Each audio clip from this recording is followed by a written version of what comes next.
Hello friend, welcome to my YouTube channel. आज का video ये है डॉक्टर राम मनोहर लोहिया के सामाजिक विचार।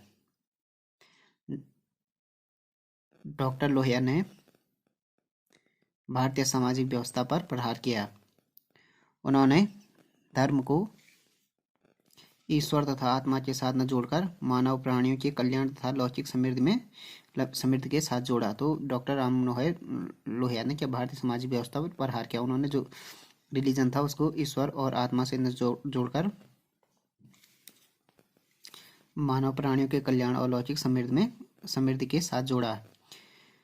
जाति एवं वर्ण व्यवस्था को कैंसर के समान मानते थे, जिसने शूद्र, कमजोर, दलित एवं महिलाओं के जीवन को नरक बनाया है। समाज के कथित उच्च जातियों के लोग निम्न जातियों के लोगों पर अन्याय, अत्याचार एवं शोषण करने से नहीं चूकते हैं। समाज में विद्यमान आर्थिक संसाधन कुछ लोगों के हाथों में केंद्रित हो गए हैं। राम मनोहर लोहिया का मानना था, ये डॉक्टर राम मनोहर लोहिया का। इससे आर्थिक असमानता को बढ़ावा मिल रहा है। वर्ण या जाति के नाम पर शूद्रों के साथ छुआछूत जैसे अमानवीय व्यवहार किया जा रहा है।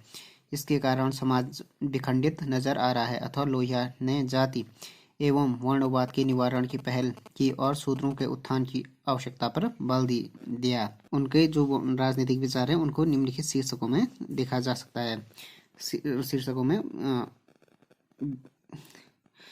शीर्षकों के अंदर समझा जा सकता है। वर्ण व्यवस्था का विरोध। डॉक्टर लोहिया ने यह अनुभव किया कि भारत में इतने समय से वर्ण व्यवस्था के फलस्वरूप तंद्रा की स्थिति में रहा है। भारत कह रहा है कि तंद्रा मतलब नीति की अवस्था में रहा है, अथवा आंतरिक असमानता को समाप्त करने का संघर्ष प्रारंभ हो गया है। उन्होंने यह नहीं माना कि वर्ण या जाति का आधार स्वभाव या कर्तव्य विभाजन है। वही मानते थे कि वर्ण व्यवस्था बल द्वारा निर्मित की गई एक व्यवस्था है, जिसमें गुण कर्म का कोई मूल्य नहीं है। तो उन्होंने वर्ण व्यवस्था का विरोध किया था। दूसरा हो गया सामाजिक विषमताओं पर प्रहार। डॉक्टर राम मनोहर लोहिया ने यह माना कि भारतीय समाज का पतन यहाँ व्याप्त अनेक विषमताओं के कारण हुआ है। उनके अनुसार सामाजिक विषमताओं में वर्ण व्यवस्था या जाति व्यवस्था, नर नारी असमानता, अस्पृश्यता, रंगभेद, सांप्रदायिकता प्रमुख है। हिंदू समाज की दुर्दशा के लिए वे ब्राह्मणवाद को उत्तरदायी मानते हैं। साथ ही वणिकवाद की साठगांठ का भी आभास हुआ है। दोनों ने मिलकर ही जाति चक्र रचा है। यह सामाजिक विषमता उसी का परिणाम है। इनसे व्याकुल होकर समानता पर आधारित सामाजिक व्यवस्था के पक्षधर थे राम मनोहर लोहिया।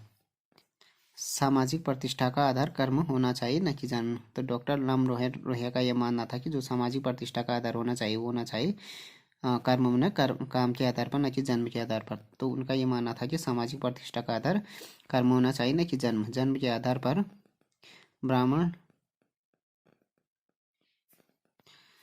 क्षत्रिय या वैश्य को उच्च समझना क्या जाति प्रथा को बनाए रखना है। तो एक व्यक्ति के उच्च वर्ण में केवल जन्म लेने से वह उच्च नहीं हो जाता है, बल्कि उच्चता के अनुकूल गुण एवं योग्यता होनी चाहिए। जाति प्रथा एक जड़ वर्ग का द्योतक है, जिसके कारण भारत का समग्र जीवन क्या हो गया है, निष्प्राण हो गया है। तो उन्होंने जाति प्रथा के उन्मूलन के सुझाव भी दिए थे। जाति प्रथा के उन्मूलन के लिए डॉक्टर लोहिया ने एक सुझाव दिए, जिसमें सामान्यतः अंतरजातीय विवाहों और सहभोजों के आवश्यक रूप से समता का भाव पैदा होने लगेगा। तो उनका ये मानना था कि अंतरजातीय विवाह और सहभोजों के रूप से के कारण क्या होगा, अंतरजातीय विवाह सहभोजों से समता का भाव पैदा होगा। उसके बाद हो गया आर्थिक दृष्टि से जाति प्रथा तोड़ने पर बद। जाति प्रथा के चलते छोटी जाति या कमजोर व पिछड़ी हो जाती हैं। इसलिए डॉक्टर राम मनोहर लोहिया की दृष्टि से कमजोर एवं पिछड़ी जातियों को आर्थिक रूप से सबल और उनमें आत्मसम्मान की भावना विकसित करने की आवश्यकता है। डॉक्टर लोहिया ने सुझाया कि सभी भूमिहीन मजदूरों को उच्च जमीन मिले। खेतीहर जो मजदूर हैं उनकी मजदूरी बढ़ाई जाए। इस तरह सामाजिक व्यवस्था को सफल संचालन हेतु समाज में विद्यमान आर्थिक असमानता की खाई को पाड़ना होगा। तो ये हो गया राम मनोहर लोहिया के सामाजिक विचार। Thanks for watching this video. If you like this video, please subscribe my channel and like, share and comment on this video.